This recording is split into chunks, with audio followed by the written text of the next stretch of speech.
Today's episode of the Worn and Wound podcast is brought to you by the New York Wind-Up Watch Fair, Friday, October 21st through Sunday, October 23rd. Stay tuned a bit later in the episode to learn more.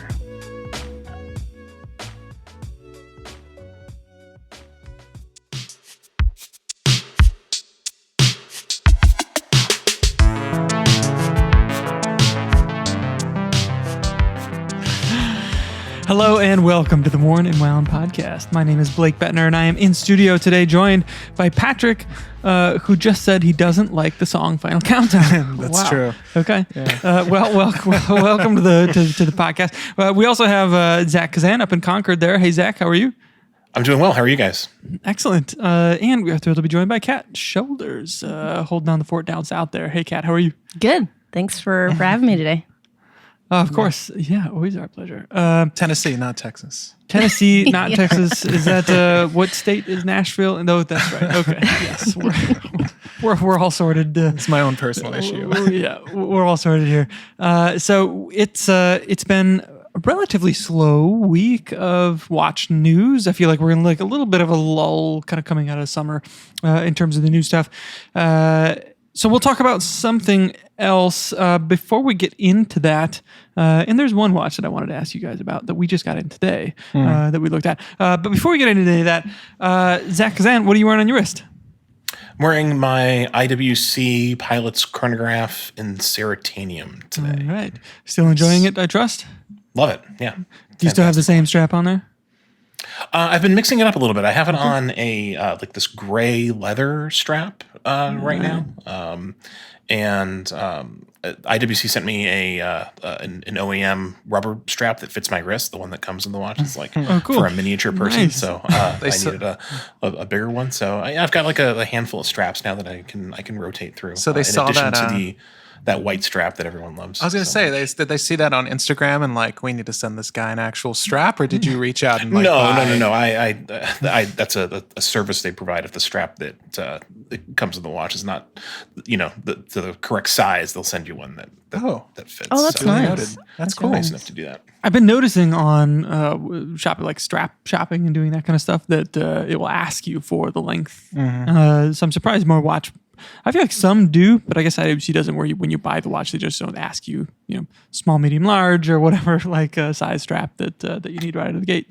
I mean, it really makes a huge difference to have like a strap that fits you well. That isn't like, I'm sure you guys have all experienced a strap that like you just can't get right. Like it makes you not want to wear the watch. So, Yeah. Has everybody's like, anyone just too tight or too Has loose. anyone had a strap that you've had to cut, like the rubber you've had to cut to fit into a clasp?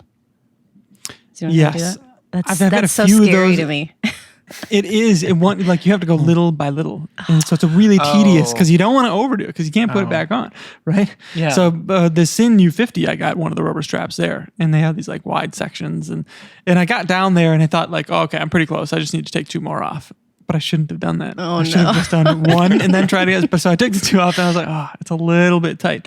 I had another one from a different watch, so I just ended up using that one, but. I don't know. But yeah, and there was another one that I actually recently got that was also very nerve-wracking. But I went just little tiny bit by bit and got it perfectly. Kat, what are you wearing? I'm wearing a new watch. So I picked up last week. I was in San Francisco for a photo shoot, stopped by Toppers, and you couldn't leave without a watch, apparently. Every time. Picked up the Seiko Captain Willard, the green SPD 1.5 something. It's either 1.51 or 1.53. But I really like it. It's pretty cool. Love it. Looks great on the wrist. I really like Thank those as well. And is that the OEM rubber strap that it's on? Yeah, it's actually really nice. Does it fit your wrist? Yes. Yeah, I'm like midway through on the. It is like it could fit it would fit you because like it's probably made for someone with a huge wrist. Seiko doesn't mess around. They ship it with a big strap. But it's really comfortable. I've actually always loved Seiko rubber straps. For the most part, I think they do a really good job with them for the price point for sure. Yeah, there's a softness there. It doesn't like stick to the skin so much.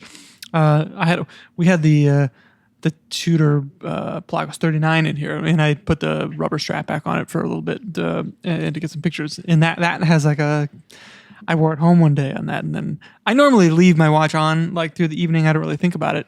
But this, I took it off like immediately when I walked in the door because it was like kind of sticking to my wrist. It was. I don't know if those things break in at all.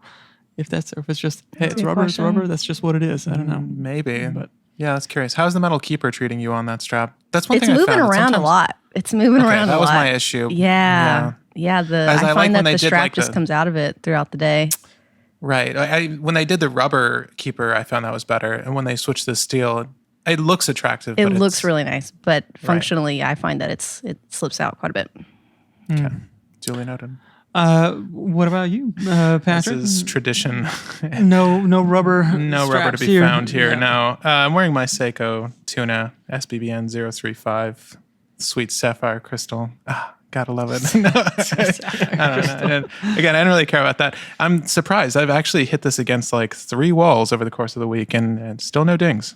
And I'm not trying. But you should see the walls. You should see the walls, yeah. So, like, one was like a brick, brick wall outside. I just don't know the swing of my own arm. And this thing, it's also really big. It's got a little bit of heft sticking off the wrist there, which is fine. But no, I love this thing. I love it so much. Again, I still want to have a project in mind for this watch. I want to have it engraved, hand engraved, the bracelet and the shroud. I just haven't gotten around to it yet.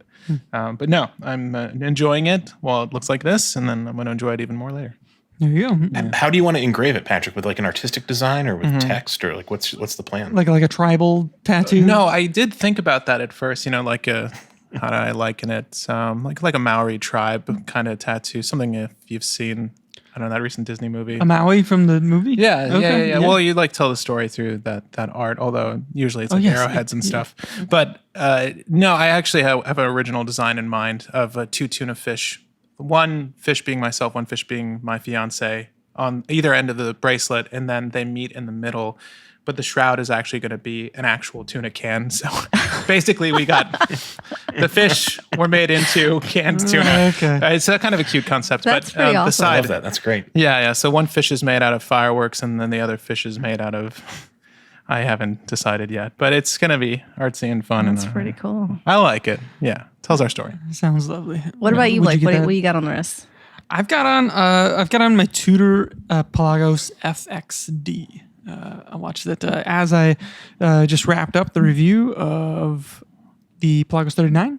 So I had this out and kind of like next to it to kind of ponder the ethos of the Pelagos, and then found myself like, I just love this watch. So so I've been wearing it the last couple of days a little bit here and there. So I still really enjoy it. It's still got that kind of like oddity, that like odd charm factor to it. That I think the Pelagos 39 is like almost too perfect. Like there's nothing kind of wrong with it, but there's just really agreeable. Yeah, I don't like. I put a line. There's nothing strange about it. There's 21 strange about it. Luck Yeah, and I think I said that. Zach, you just read it. I forget, but I was like, if you want just like a single tool watch to wear every single day and go about your business, this is a great one. But if you've got like a few others that you really enjoy for their faults and all that kind of stuff, you might find nothing in that Pelagos 39 that like really kind of draws you to it. I think it's I forget how I phrased it. It was kind of like, it's a watch that like I really enjoyed the experience of wearing it, but never like found myself like looking for. I never like found a reason to like look down at my wrist and enjoy it, like just looking at my wrist, because you do that oftentimes with a watch that you enjoy wearing. You're like, I'll find little excuses to like check the time or look at my wrist. There's something charming about it, Yeah. The Pelagos 39, I almost like forgot that I was wearing, which is great and it's super comfortable and all that. But there's nothing about it that made me like, I want to like look at that again or check it out. Or I don't know. It's hard to describe. Sometimes a watch is like just a watch, and yes, like there's nothing like, that's like both like a really good thing and like not a not so great thing from an enthusiast or a collector's perspective, because it's like it does its job. It's it's perfectly adequate, maybe even great, but like it doesn't necessarily set itself apart in any like meaningful way. And but like it's still like it can still be like a very nice watch. I would have absolutely no problem recommending the Pelagos 39 to literally anyone looking for this style of watch. It's great. And we'll link to the review down below. That is live on the site now with a video. with my mug in it. Sorry, you have to look at that. But we've got some good footage of the watch in there. Thanks to you, Patrick, including some of that loom. You know, one thing I noticed, the hands of it don't quite loom and light up the same as the rest of the dial.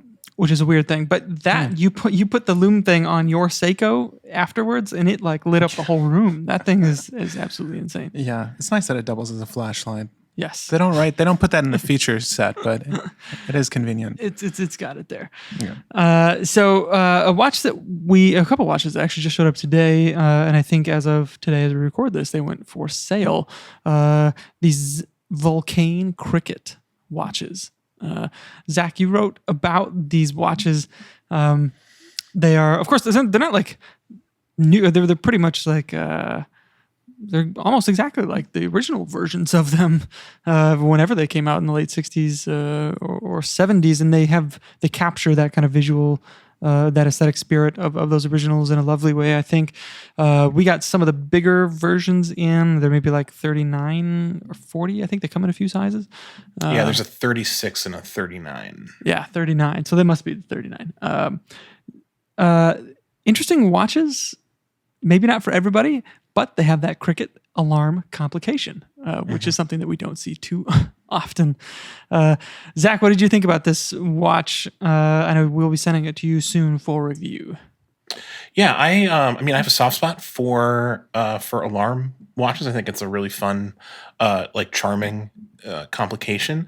I'd be curious to get my hands on the Volcans at some point to see, how the alarm actually works, and to hear it. And I've handled vintage Volcans and other vintage alarm watches, and there's just a difference in how a watch kind of like feels and behaves when it's made with like modern manufacturing techniques. So I'm curious to kind of see like how these might be different than the vintage alarm watches that I'm a little bit more used to. But they're kind of undeniably attractive. They these watches actually, the original Volcan crickets go back to like the 50s, I think, so even earlier time period, and they really kind of look transported directly from that. Like mid-century kind of like design period. Like a pretty cool release. The Cricket is a genuinely historic watch. The first ever mechanical alarm watch. Famously the watch of presidents, worn by Harry Truman and Eisenhower and Lyndon Johnson and others. And Volcan for years would gift crickets to presidents. So like they all technically, I guess, have a cricket, even if they, weren't necessarily wearing it all the time. So, watch with real history, and it's nice to see the brand kind of revived a little bit. Yeah, I agree. How many presidents in history do you think have been errantly woken up by one of these sitting on their bedside because it was wound and they didn't know that what they had the alarm set for? Yeah. I wonder if those are collectible items too. I'm sure they are. Oh, I'm sure. Presidential crickets. Eric Wynn would be the guy to talk to about that. Yeah. I have one. Kat, what do you think about alarm watches? Would you use an alarm watch? No, I think it's probably just for the fun factor. It would be cool to use here and there, but I don't think functionally I would actually use it. As most of my watches are in a box until I pull whichever one I'm going to wear out for the day. They are really good looking. I looked at that price and I was a little like, oh, they're expensive. Yeah. And I haven't seen one, so I can't say anything about the quality, but I mean, I would say it needs to be up there to come in at that price point. And, I think there's a lot competing in this, aesthetic department with so many other brands that, it's kind of a novelty, and I think for the people that are hardcore cricket fans, like it's going to be a really cool watch for them. But for the vast majority of watch collectors or enthusiasts, it's going to be a tough buy, I think. They call them chirpers. Cricket fans. Cricket fans. Yeah, chirpers we're looking at the 39 millimeter one. What was it? 4.3 K. What do you mean? Yeah, 4,300. I think in that. Yeah, $4,365.23. Wow, that's oddly specific. Yeah. It must be a conversion from something in real time happening there. But yeah, it's an interesting looking watch. I don't know. Maybe Zach will find a niche use for that alarm. Maybe you can try and like just that's your morning alarm for a few days and see what it's like waking up to that. It probably sound. Won't be that effective. I mean, it would. I mean, who can say I haven't heard it yet? But Right. I mean, I don't really wake up to an alarm anymore. I'm at that point in life where Your biological like, clock. I'm beating my alarm by like a solid hour. You know? Okay. And That's so curious. so I thought you were going to say like you knew like that episode of Seinfeld where Kramer he just knows what time it is. Right. And he sets until, the alarm. until he does it. Until he does it, yeah.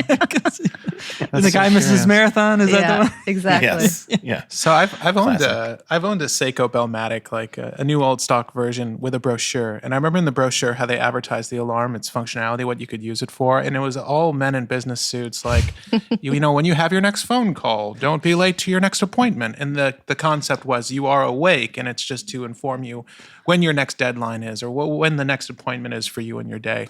That watch, I did use it once to wake myself up from a nap, and the shake, like the body of that case rattled such that it scared my cat, and my cat clawed me.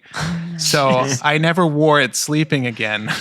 This was actually, having heard the chime in person, is actually quite loud. It's a pretty aggressive. It honestly sounds like a cricket. Sounds Yeah, annoying. it's nice. It's not going. If you're lost in the middle of the wilderness in the woods, it's not going to save you probably. Blend in too much. But it's loud enough for an office setting. If it's like sitting in your room or something, Right. you just got to be careful where that alarm hand is set, that you know when it's coming. Right. Because it's not. If it's wound and the hour hand hits that thing, it's gonna go.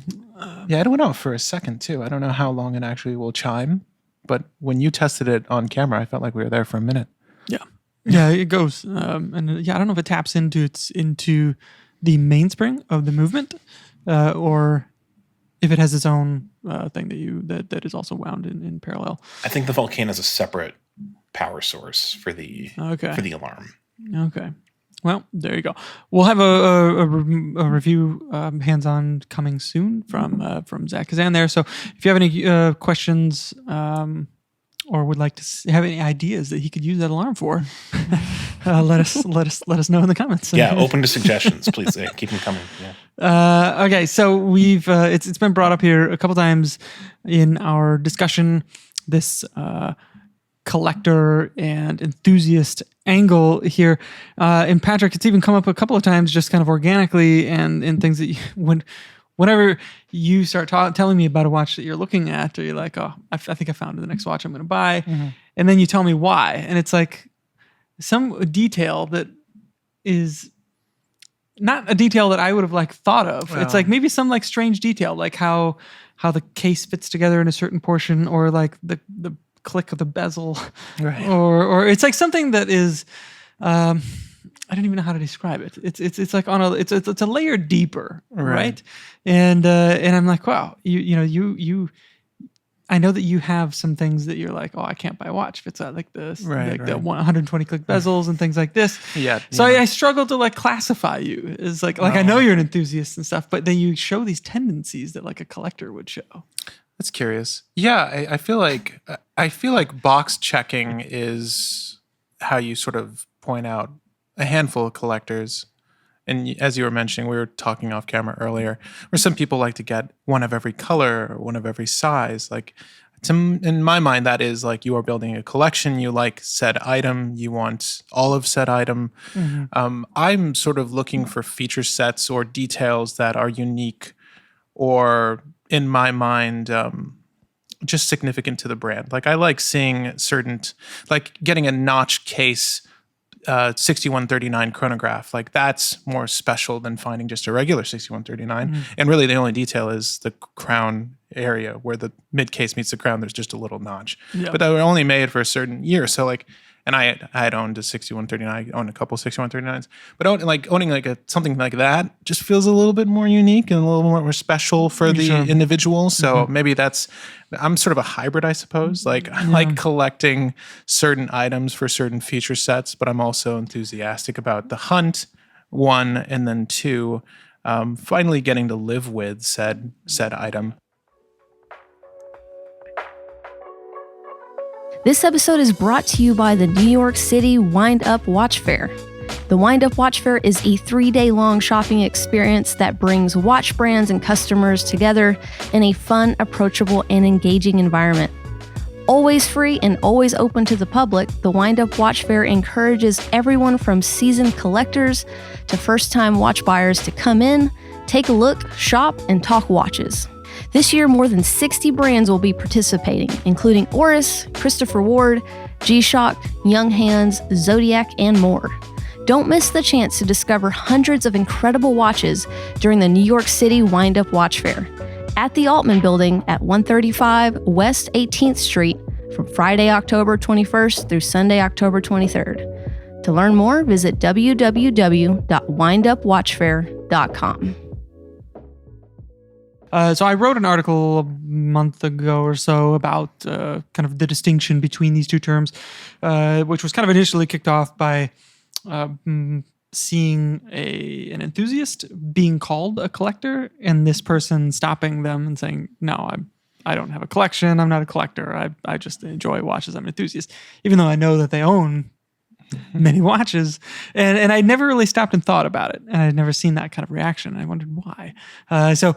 We'll link the article below. You can check it out. But one of the things that I kind of classified as an enthusiast was like having this kind of curiosity about them that's kind of driving them, and in whatever it is that we do. That was something that I wrote. It was an opinion of mine. So I thought it'd be fun to kind of get Kazan, your reaction, Kat, your not reaction, but just kind of your take, or to kind of contrast there, and how you think about these two terms, and if you classify yourself as any of them. Is it stupid to even label us as one or the other? Is it, where do you come down on this?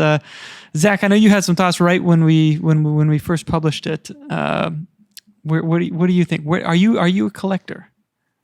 I don't have a problem calling myself a collector. I think that so I have a couple thoughts on this. I think first of all, I really am glad you made the point about in your piece about intellectual curiosity, kind of being like a driving force behind all of this. Like I certainly agree with that. I think that like intellectual curiosity is one of the things that just kind of like makes life worth living, like just being curious about the world and, wanting to find out more about like the things and people around you and, everything that kind of like shapes the way we live. Like intellectual curiosity is like a fundamental kind of like value. Like I think that, we should strive to have and, how we live our life.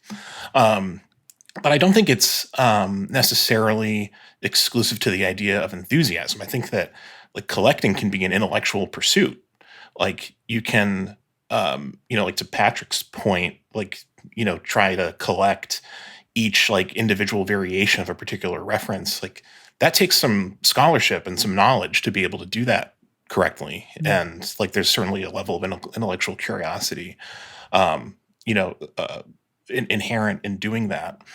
The other thing that kind of it always kind of it comes up in these like enthusiast versus collector conversations. Like I see it happen in the watch community from time to time, and it sounds like it might have happened in that initial conversation that you observed, Blake. Is that people kind of see collecting as like a dirty word. Like people don't want to be called a collector. Like they prefer to be called an enthusiast. I think that enthusiasm is seen as something like more pure in the watch community, and coming from other like kind of collecting areas before I even got into watches. Like I have a large record collection.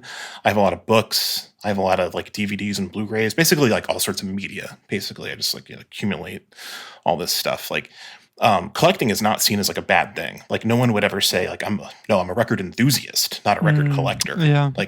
It's totally fine to be a collector. So I just want to like defend the collectors a little bit. Like it's fine to collect. And I think that like there's nothing wrong.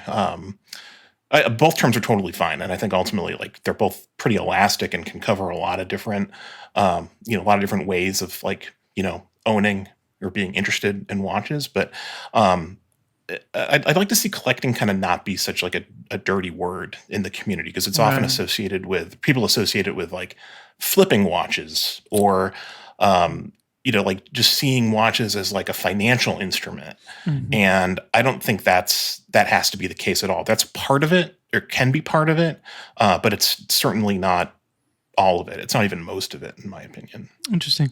Yeah, the record collection, I think that offers a different perspective, because I think people are proud of what they have and what they've curated almost. Right. And I think that's kind of a word you can use for your VHS collection and all that kind of stuff. So, I think, or Blu-rays and DVDs. Right? VHS too. And VHS too. I think there's something to that. And that does kind of betray like an intellectual curiosity, in that like you look at somebody's collection and you're kind of thinking, what's going on here? What's the rhyme or reason? And then like hearing, oh, well, here's why, or here's like the through line, or here's the thread that like connects these things, and here's why. And then you learn something new about that. And it's a perspective that maybe you didn't have before, that maybe deepens your curiosity or enthusiasm or whatever it is, even if it doesn't align with your taste necessarily. And I think that's a totally fine thing. Kat, what about you? Where do you come down here? I'm really middle of the road on this subject. I feel like the two terms can be used pretty interchangeably. I don't consider myself a collector, but I have family and friends that would certainly call me a collector, because I know I have a lot of watches, and that's always the case. I always have, they're coming and going, but there's always 5 or 6 watches in the collection. And I was just thinking about, I have a shelf over here full of records, but I've never considered myself a collector of them or an enthusiast. I just have them. They're just things that I have. And I think that's also true. I think there's people out there that have cars in their garage and they're not a car enthusiast and they're not a car collector, but they just bought them because they like them. So yeah, I guess I'm giving a very political answer. I don't really feel one way or the other. I think that if you want to call yourself a collector, you should. And or if you're an enthusiast, and like I said, I always considered myself an enthusiast, but you kind of made a point there, Blake, about you have these little reasons why you buy your watches. Even like the watch that I'm wearing today, that was an impulse buy. There was still a reason I was drawn to it. And the reason is, that there's aspects of this watch that I love that I also have in other watches in my collection. So then it's like, oh, maybe I am kind of collecting in a way. And I don't know, you just look at it from so many different perspectives. Yeah. And that's okay, right? Like, and I think my point in the article is kind of like defending that, like, whatever what got you into it, whatever like your curiosity started as, like, that's fine. And I kind of admit that it's not like, if you look at all the watches in my collection, I don't know if you'd find any like, oh, clearly he's collecting because of this, or he likes these kind of watches. They're kind of like all over the place. And, and I kind of like the reasons that draw me to some of these watches can vary from watch to watch and from brand to brand or why. So, I don't know that I'd probably be doing myself a disservice if I tried to kind of apply any logic, and maybe that's okay. Like, we don't have to like justify it, like Zach, I know you like, maybe like movies like Heat and Michael Mann movies, but if you like movies that are like totally outside of that vein, you wouldn't have to like explain yourself and like, oh, well, I like Dumb and Dumber too, but Oh yeah, well, I mean, I happen to love Dumb and Dumber. Okay. Dumb and Dumber is a hilarious movie. But I think I when it comes to movies and also like music, like this is a huge part of like record collecting and I mean really any kind of collecting. Like explaining yourself is part of the fun. I think a lot of times, like in a community, like you want to share, like why you like something, why you think something is good, why you think Heat and Dumb and Dumber kind of can like stand together, in a collection. Yeah. I'm not prepared to make that case right now. Okay. I love both movies. But this is the kind of discourse that kind of like moves the enthusiasm that moves our, I don't know what we're doing. Yeah, like, right. Curious. Like it's this is the kind of thing that we want. And we want other people to kind of think about things that they're not used to thinking about. And I think, and I even kind of made the case in the article that even if it is something that's, that we don't really talk about too often, like you saw a watch on like a celebrity's wrist and you thought it looked really good and you were attracted to it on their wrist and you like that celebrity and you're like, oh, well, that kind of got me into it. So I like started researching the watch. That there's no shame in that, and there's nothing to like take away from that, like because at the end of the day, even we could talk about all of the crown guard position or the clicks of the bezel, but at the end of the day, we're like, well, I still like the way that like it's a cool thing, and it's like I like the way that it looks. So there's like an aesthetic consideration here that maybe we don't like admit to ourselves, like let alone like other people around us, of just saying, I think it's a cool looking watch. And that's curious. I feel like I've always collected privately in various hobbies. So for me, watch collecting is a hobby, and you can call what I do, making yearly purchases of various watches, collecting. But I'm always consider myself a hobbyist when it came to things. Like when I was a kid, I collected keychains. Later on, it was media as well. Like I had a collection of video games, grew up with a PlayStation, and I even went back later in time and picked up old cartridges I never got to play through for Nintendo consoles, things like that. And, it was always private for me. There was never a need to share what I was doing necessarily. I feel like any time I've pursued any hobby, it was very in my own self-interest and in my own pursuit of happiness, right? I enjoy these things privately, and there's not necessarily a need for me to share that enthusiasm. But when the opportunity arises, of course, it is, and to your point, Zach, it is fun to share what makes your collection tick in this interest, in this particular instance. It is fun to explain what it is you love about said thing, and it really expands beyond watches as well. I just happen to be right now interested in collecting watches, right? And that's like my current hobby or obsession or whatever you want to call it. You brought up a couple of really interesting points there, and one, I hadn't really thought about it through the like hobbyist angle. I don't know if that word has kind of like its own connotations like there. I'm sure. Me a hobbyist? Yeah, I'm a hobbyist. This is a serious collection. Yes. Yeah, like it implies like, model trains or something like that people would be like, oh, like... But it's true. It's the same with like collectors that are like, oh, don't call me that. I'm a serious person and I'm whatever. Like, but no. Like this is a ridiculous thing at the end of the day we're doing. Semantics. Do you enjoy it? You don't enjoy it? Well, yeah. But also like the fact that you did it for yourself and that you do it for yourself, and like how do we in ourselves recognize like where that line is of like how much is influencing me of this outside world, and am I buying for these other reasons that aren't my own reasons maybe, but they're reasons that I just happen to agree with in the community, and like watch communities and social media and all this stuff is like so pervasive now.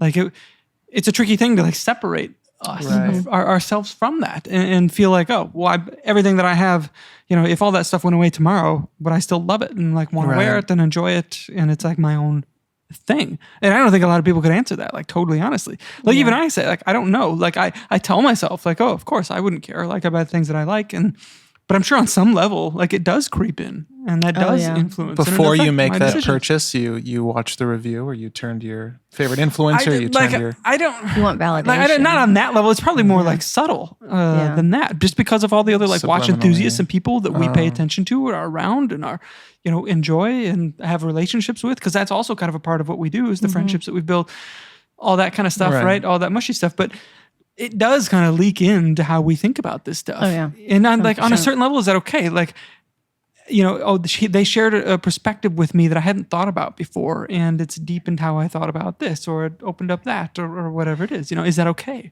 Yeah. Maybe I do need a green dial watch. You're right. No, I mean, I think that's something a lot of people struggle with. I struggle with that all the time. I love my Submariner, but every time I wear it and I share it online, I'm just like, there's this, underlying judgment that I feel like I'm getting from people, which I'm probably not, but it's just like a Rolex owner thing, and you're kind of like, ew, that's kind of icky, right? And I hate that, but I only got that feeling because of social media and because of videos and everyone just saying that, people that own Rolexes are just douchebags, and that's just not true. But that stuff, like, it sits in your head, and whether I want to believe it or not, it's there, and I think about it.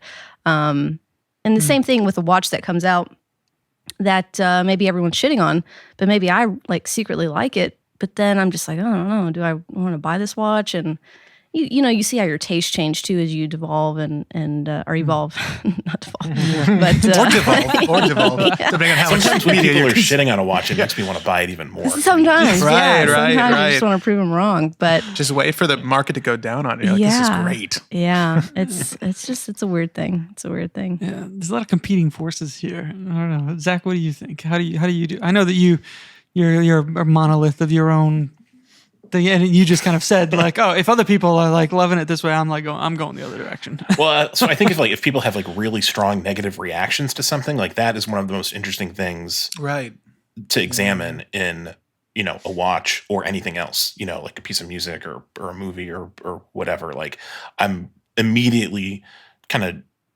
like, just out of curiosity, drawn to something that people have like a universally negative reaction to. That's just my personality though. Like I've always kind of just been, that's just always kind of just been part of like my intellectual curiosity towards all of these things, is I want to examine the thing that people have this kind of like uniform reaction to, and also like positive reactions to. Like it also makes me more interested in something that's like universally acclaimed. But I'm thinking about this idea of like, if social media disappeared tomorrow and whether or not, we'd do I still have a personality? Yeah. Like I don't like. I'm just thinking about like all the time I spend, and I'm sure you guys spend and listeners spend, just like scrolling through Instagram, looking at watches, and it's just like it's a significant part of your day. Like, do you guys get that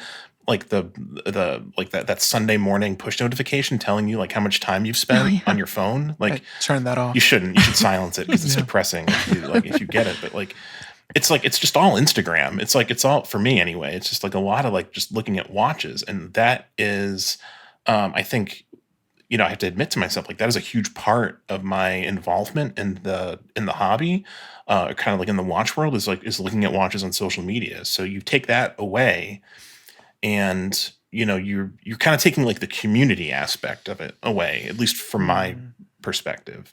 And I don't know what that would really mean for my enjoyment of the hobby, because I do like that that piece of it. Seeing other people's takes, other people's collections and wrist shots and commentary and all these things, like that's a huge part of what draws me to it in the first place. That's interesting. Would we even still be into it? If that disappeared for a week, would be like, oh, I don't really care what I'm wearing today. I stopped wearing a watch, or I didn't even like. You do that stuff for that part of it.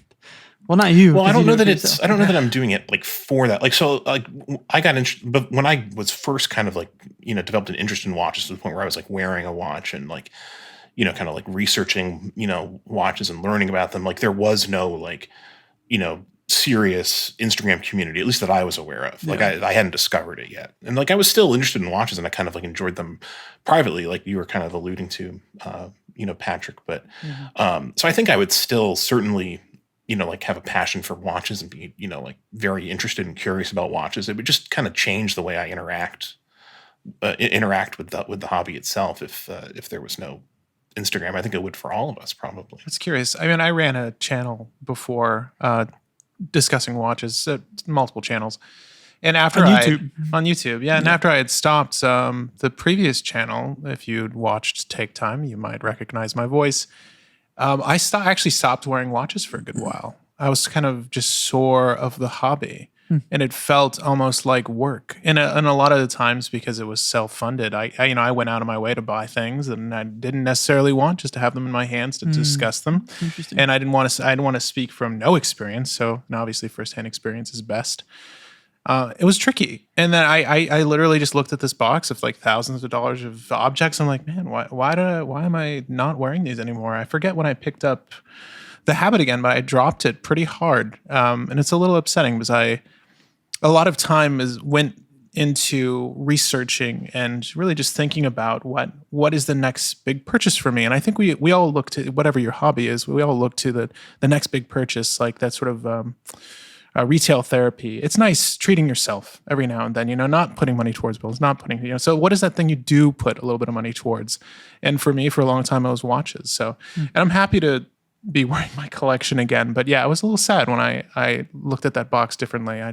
But now you're around watch people all day. Right. So horribly influenced. Yeah, I want to buy watches all the time, which is a separate problem, but a good one. I'm happy to have that bug. And I do think it is being in an office that, works in the watch industry. Yeah. And it's very fun though. I love going to Switch. Like I don't think about buying like these, the JLC, the new Cartier. Like I just like looking at it. I just like experiencing it. And it's so fun. We get to share that with people, and hopefully that bug, keeps crawling on you because I enjoy it. Personally. Absolutely. And this is something I try to convey to to readers all the time, like just because we are talking about it and we find it interesting for some reason or other. It doesn't like you don't need to couple that with like, oh, you should buy this, or there's like, isn't this cool because it's expensive, or a celebrity who's wearing it or whatever. Like that's not what drives us and our enthusiasm. And I think it's important that, and I think we have all come to this where we are enthusiastic about things. We enjoy seeing things, learning about things, maybe experiencing things of somebody else's, and then being okay with saying, I don't need to own that.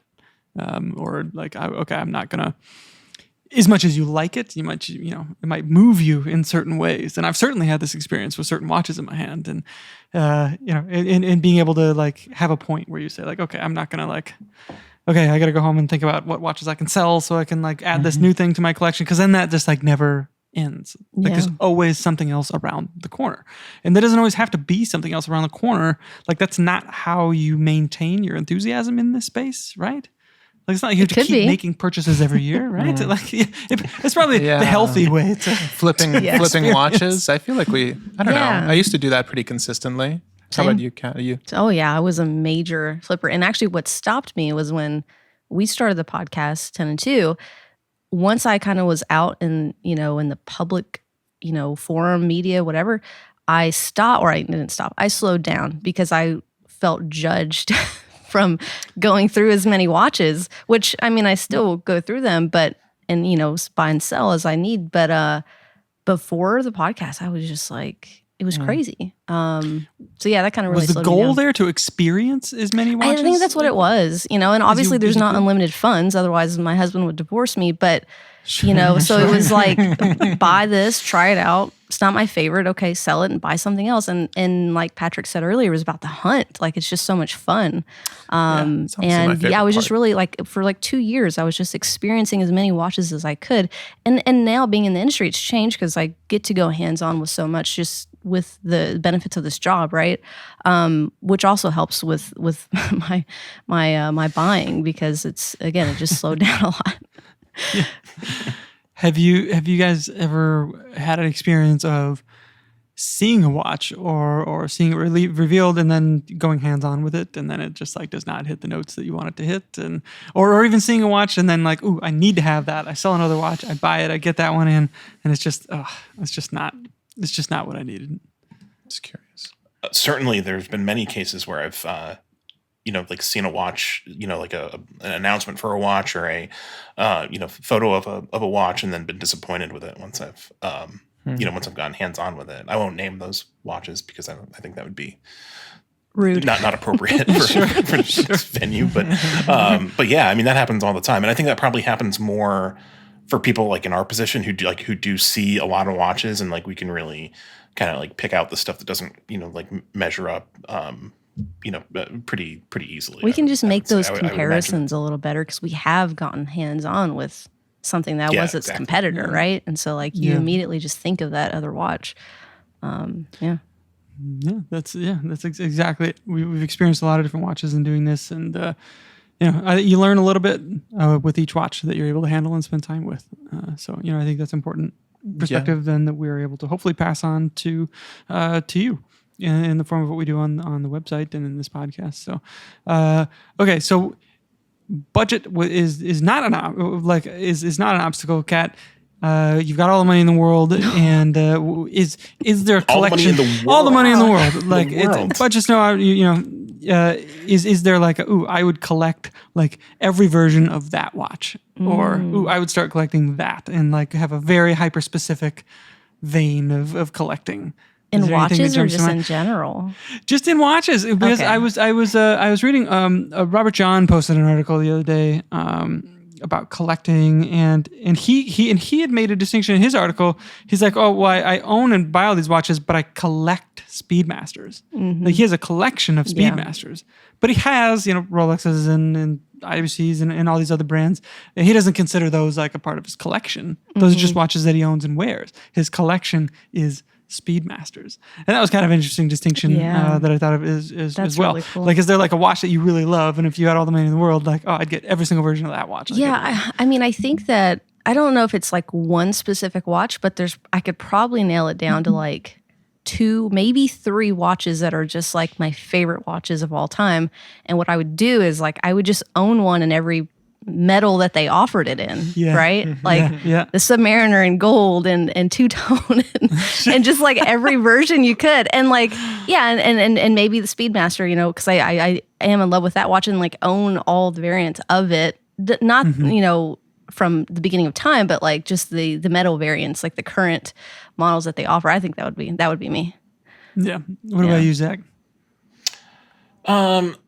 So like right now, I find myself really interested just in kind of like learning about like high-end independent brands, like the stratospheric stuff that like I'll never like, you know, be able to own, you know, unless I win the lottery or something, or had all the money in the world, like you know, like present in your scenario here. So I don't know that I would want want to collect like the like one variation of like each type of watch, but like one example of a watch from like any like independent brand that I really love. It's like interesting cool. Okay, to me. Yeah. Like I love that Debethune perpetual calendar that I wrote about a few weeks ago, but I don't know that I'd want like another Debethune. I think I'd rather like add like an MB&F or a Groenfeld or something like to go along with it, and just like kind of get like, you know, the best example, or the example that like I'm drawn to most of like the great, you know, contemporary independent brands. Interesting. Okay, I like it. Patrick is maybe somewhat concerningly brought up Roger Dubuis Knights of the Round Table. Well, money was no object. Mono tourbillon. What is this? This is what you'd collect every version of the Knights of the Round Table from Roger Dubuis. 100%. I am that's insane. How cool is that? I have all the knights seated at my table. It's so nerdy and so fun and so up my alley that I would enjoy that quite thoroughly. I remember we covered this particular, the Mono tourbillon on the site, which got me looking into them. I'm like, this is so ridiculous and over the top. There's a couple of great watches out there. If money was no object, I suppose I have modest taste though, because my mind didn't immediately go to Roger Dubuis. Honestly, it's Grand Seiko. I love everything Seiko does. I've always loved what Seiko does. I've tried to diversify. There was a time where I only collected Seiko, and then I stopped that because I'm like, there's so much other stuff to experience. And then I experienced other stuff for years, and I'm like, man, I just really like what they do. Yeah. I love everything they design, even the even the bad stuff. Yeah. Taste is subjective. You might have varying opinions of how a design appeals to you or doesn't appeal to you, but there really isn't a Seiko that hasn't appealed to me on some level. So it'd just be cool to own a variety, like all the King Seiko and all the Grand Seiko up till now, to include those reissues, because those designs are just classic. I really love them. They're quintessential Seiko and real testament to Japanese design work in general. I love them. Why are you going to change straps on that? You don't. You don't. Yeah. You're going to put a NATO through there? Yeah. I think if you had the money for this watch, you'd get custom straps. Okay. Yeah, and a guy to change them for you. I wouldn't even need to think about it. I'd hire a guy named Roger to handle my Roger Dubuis. Exactly. Blake, what about you? Is there anything you have in the back of your head? There's lots of like lines that I really like. I mean, I don't really talk about it these days just because of all the connotations that come along with it. But I've always loved the Daytona. I can hear all your eyes rolling right now. But from ages ago, I always have. It has nothing to do with their price or investment value. Like, I don't really care about any of that kind of stuff. It's just a chronograph that I've always liked. So, as lame as it would probably be, from the 6239 all the way up to some of the 6-digit stuff that are out there now. I'd probably have some kind of a collection there and have fun with them. Put on the straps that I like and wear them and beat the crap out of them. From like an aesthetic standpoint, though, the Longa chronographs, I think the 1815 chronograph is a watch that I find really interesting. So getting those in the various case metals, the early dial, the meter dial, the meters dial, the Mark II dial, all of those, I'd probably kind of like really indulge that end of things, which would be great. And I would find whatever custom straps I could to put on them. I still maintain these Lange watches. They look great, but they always market them or show them on these like kind of, I don't know. I don't want to say like saying Gator. offensive, but like these Gator straps that are like, okay. Yeah. But then I see other owners wear them on like more creative straps, like suede straps, or like kind of dress them down a little bit, and it just kind of like hits this a whole other level. And I'm like, oh man, this is great. So Lange needs to come up with like a quick release strap system and build out their strap offerings a little bit, which will absolutely never happen. But, I think the compromise for you, Blake, is like the really brightly colored Gator, like the fluorescent green Gator strap. Like, that's the move. I'm not a Gator guy. I know you're not. Like, I'm not either, but I do kind of like. It's kind of fun to see someone like really peacocking with like a crazy like custom Gator strap. Yeah. I think that's fun. Yeah, more power to you if you can pull it off. That's great. I'm just not a Gator guy. I don't care for the football team, and so I'm. My wife got her MBA from Florida, actually. But she's also from St. Louis, and I'm from Milwaukee. So we've got all kinds of like sport rivalries in our household. That is neither here nor there. We would love to hear what you think though about collecting, about enthusiasm. What would you collect if money were no object? Are you a collector? Are you an enthusiast? Are you a hobbyist? Do you do it for yourself, or do you do it for the community? Can you admit that? Let us know your thoughts down below. We'll have links to some of the crazy watches that we've been talking about today, including that Roger Dubuis Knights of the Round Table that Patrick just mentioned. All right. Thank you, everyone, for joining us. And until next time, take care.